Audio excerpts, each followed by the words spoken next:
Assalamualaikum warahmatullahi wabarakatuh. Halo teman-teman semua, kembali lagi ke channel aku. Di kesempatan kali ini, di hari yang berbahagia ini, aku akan mendatangkan tamu yang sangat spesial untuk kalian semua. Nah, siapakah beliau? Beliau ini adalah seorang albinism atau albino. Namun, meskipun demikian, beliau ini memiliki segudang prestasi dan saat ini sedang menempuh koas di salah satu rumah sakit yang ada di kota Lamongan. Nah, namun sebelum kita mulai sharing kali ini, aku akan ingatkan kalian, jangan lupa subscribe dulu channel aku, like, share, komen, dan juga nyalakan lonceng agar kalian dapat notifikasi video terbaru yang aku buat. Oke? Oh ya, sebelum aku mengundang pemateri kita, aku mau memperkenalkan dulu nih beliau siapa. Beliau ini adalah Ayu Rahajeng Diani Negari. Beliau lulusan dari sarjana kedokteran di salah satu universitas yang ada di Surabaya. Dan saat ini sedang menempuh koas di salah satu rumah sakit yang ada di kota Lamongan. Langsung aja kita tunggu ya. Aku akan invite ke Ayu agar segera masuk.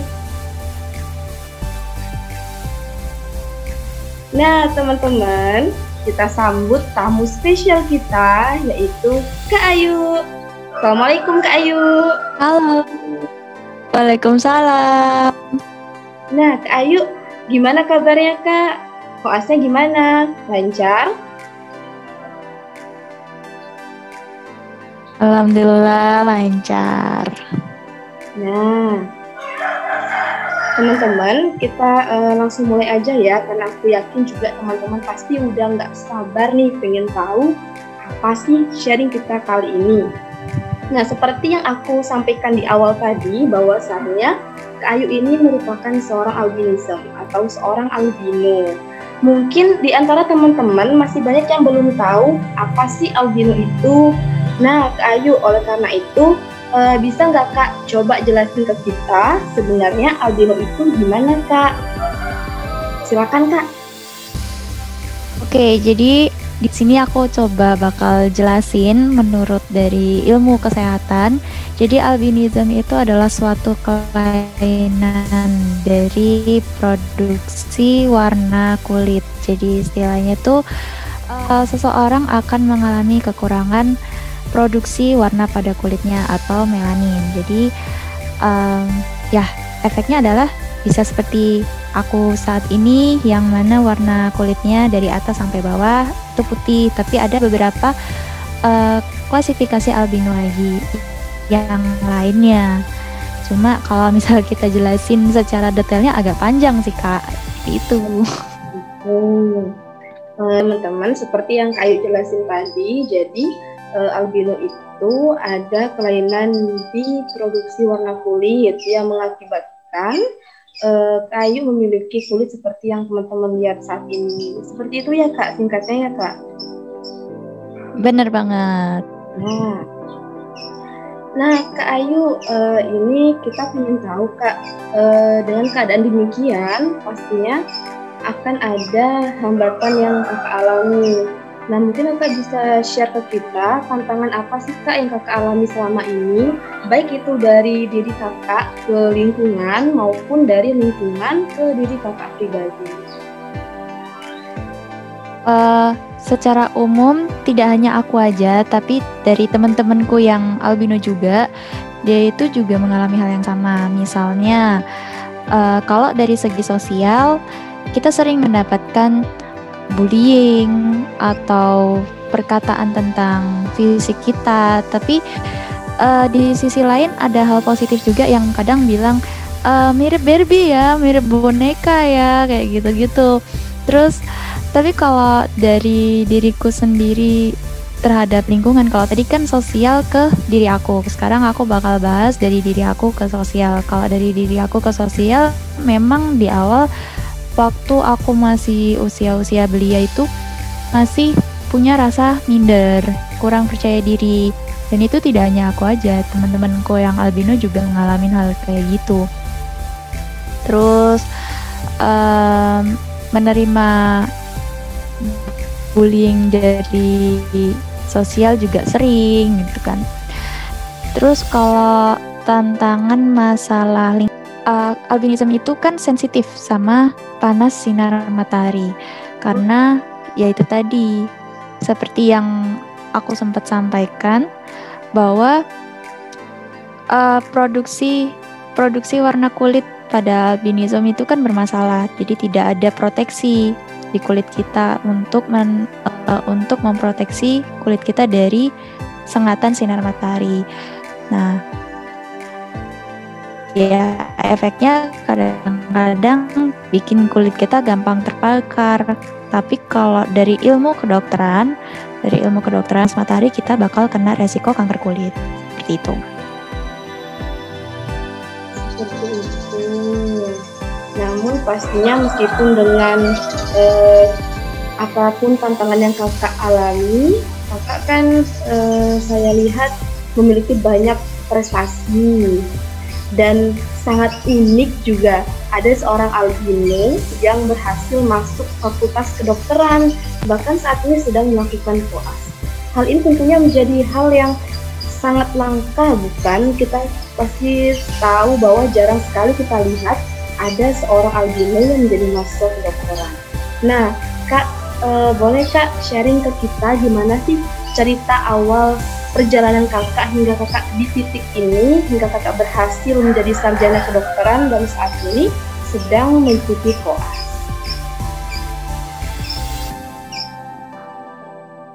Dari yang kita tahu ya, sangat jarang ada teman-teman albino yang mampu atau berani untuk menempuh pendidikan kedokteran, karena ya emang sih tantangannya emang rada sulit karena ada gangguan di penglihatan juga.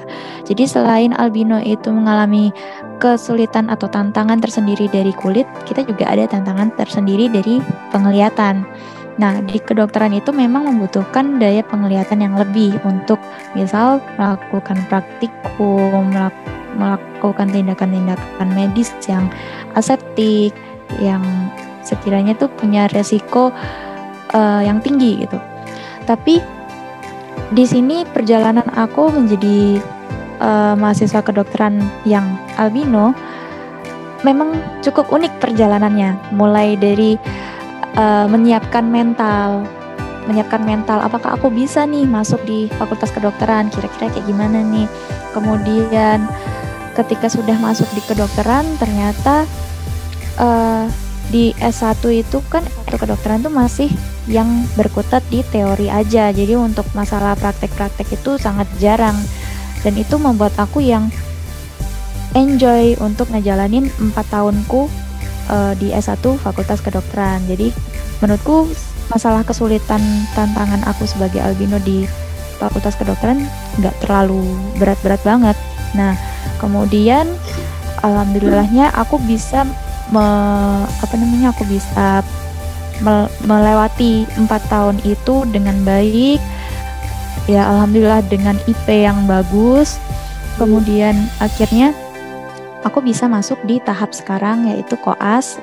Koas itu sekolah profesi. Jadi kita tuh bakal boleh praktek kalau kita punya surat izin. Nah, untuk mendapatkan surat izin prakteknya itu kita harus koas. Nah, tantangan aku di koas saat ini menurutku masih belum ada yang berarti karena aku baru masuk ke tahap koas. Jadi ya harus semangat, strong. Semangat Kak, semangat. Seperti itu.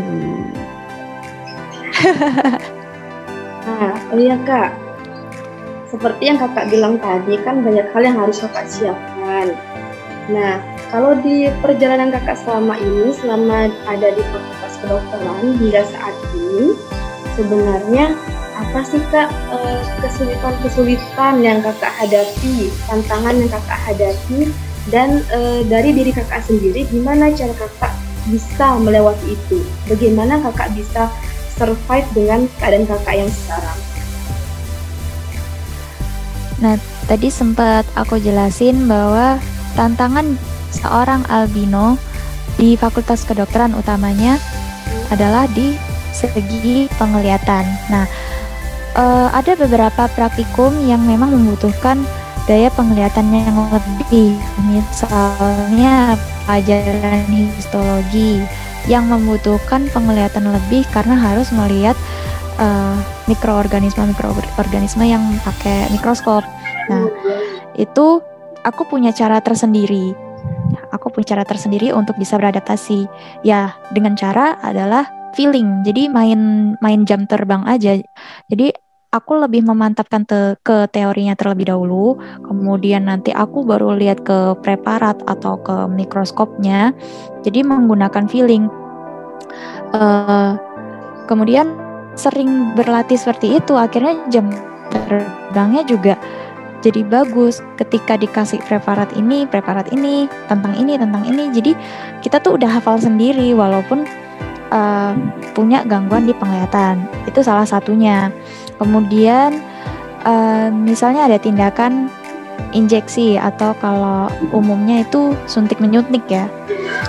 Itu emang ribetnya adalah dengan fokus mataku yang nggak bisa diam itu, akhirnya aku juga punya cara tersendiri, aku punya seni sendiri supaya aku bisa melakukan hal itu dengan cara itu tadi, menggunakan feeling, insting. Jadi lebih main ke feeling dan insting aja sih, dan jam terbang juga untuk itu ya. Dan tentunya itu membutuhkan latihan yang banyak ya Kak, sehingga bisa memiliki insting seperti itu. Bener. Nah, selanjutnya nih Kak Ayu. Kak Ayu kan sudah selesai menempuh pendidikan sarjana kedokteran. Saat ini sudah menempuh studi lanjutan. Nah, mungkin banyak dari teman-teman di sini yang juga pengen nih kuliah di kedokteran. Ada nggak sih tips dari kakak bagi adik-adik nih yang pengen masuk kedokteran, kira-kira apa sih kiat-kiat yang harus mereka siapkan dan mereka lakukan sejak dini? Oke, tips buat teman-teman kita atau adik-adik kita yang sebentar lagi udah mulai naik jenjang pendidikan ya, terutama buat teman-teman atau adik-adik kita yang mau kuliah di Fakultas Kedokteran. Pertama, kalian harus siapkan niat terlebih dahulu. Kalau misalnya kalian itu nggak dari niat sendiri untuk masuk ke Fakultas Kedokteran, tidak dipungkiri kalian bakal ngalamin namanya kayak penyesalan di tengah jalan. Tuh. Terus yang kedua adalah mental. Kalian harus siap mental di Fakultas Kedokteran karena memang di awal ketika kita udah keterima di Fakultas Kedokteran tuh seneng banget, alhamdulillah nih seneng nih masuk di Fakultas Kedokteran. Tapi kalau misalnya mental kita nggak kuat, mental kita nggak siap dengan berbagai tantangan yang ada di Fakultas Kedokteran, ya udah kalian bakal itu tadi berhenti di tengah jalan bisa jadi. Terus yang ketiga, nggak menutup kemungkinan adalah kebutuhan biaya karena di kedokteran itu memang biayanya mahal. Sebenarnya kenapa sih Fakultas Kedokteran itu merupakan fakultas yang dikenal mahal? Karena fasilitas untuk proses pendidikan di Fakultas Kedokteran itu lumayan banyak, mulai dari persiapan lab, manekin atau boneka, kemudian alat-alat medis untuk mendukung proses belajar mengajar. Itu yang membuat Fakultas Kedokteran itu menjadi fakultas yang mahal. Itu aja sih, itu. Jadi niat, mental, biaya. Nah, jadi itu ya teman-teman tips dari Kak Ayu bagi kalian yang pengen melanjutkan perkuliahan di bidang kedokteran. Nah, terakhir nih Kak. Nah, di awal kan tadi kakak sudah cerita mengenai albino itu apa dan cerita perjalanan kakak di kedokteran itu seperti apa, dan tentunya banyak hal, banyak tantangan yang kakak hadapi. Nah, mungkin kakak mau ngasih ini sedikit motivasi untuk teman-teman yang ada di sini biar mereka juga tetap semangat untuk meraih cita-cita mereka. Oke, jadi motivasi ya. Aku ambil dari sisi aku dulu. Aku selalu memotivasi diriku ketika aku lagi jatuh. Caranya adalah kamu berpikir lagi, tujuan awal kamu masuk ke sini itu apa? Tujuan kamu masuk ke jurusan ini untuk apa dan siapa gitu. Kalau misalnya kalian udah memasang mindset seperti itu, dikala kalian down, dikala kalian jatuh, kalian bakal bangkit lagi. Namanya titik capek, titik lelah, rasa ingin menyerah itu pasti datang. Tapi jangan terlalu lama. Nah, untuk bisa meminimalisir kata-kata aduh capek nih, pengen berhenti aja. Ya, itu tadi. Kembali lagi, tujuan kalian apa ya? Kalian bisnis itu untuk apa dan siapa? Dan untuk menjadi apa? Nah, teman-teman. Jadi intinya ketika kita mau memulai sesuatu, kita harus memantapkan niat terlebih dahulu ya Kak. Dan mengenai kadang kala kita down, itu hal yang wajar. Namun jangan lama-lama, kita harus bangkit lagi, harus ingat lagi apa sih tujuan kita pertama kali untuk memasuki dunia tersebut. Seperti itu ya Kak Ayu. Betul. Teman-teman, sebelumnya aku ucapkan terima kasih banyak kepada Kak Ayu yang telah meluangkan waktunya di tengah kesibukan koasnya yang begitu padat banget. Beliau mau waktu nih teman-teman untuk sharing bersama kita. Aku ucapkan terima kasih banyak ya Kak. Sama-sama. Semoga sharing yang kita lakukan di siang hari ini bisa bermanfaat bagi kita semua dan juga bisa menambah pengetahuan kita seputar dunia kedokteran dan juga albino. Oke, Kak Ayu, aku juga mohon maaf apabila ada salah-salah kata. Semoga di lain waktu kita bisa sharing lagi ya Kak.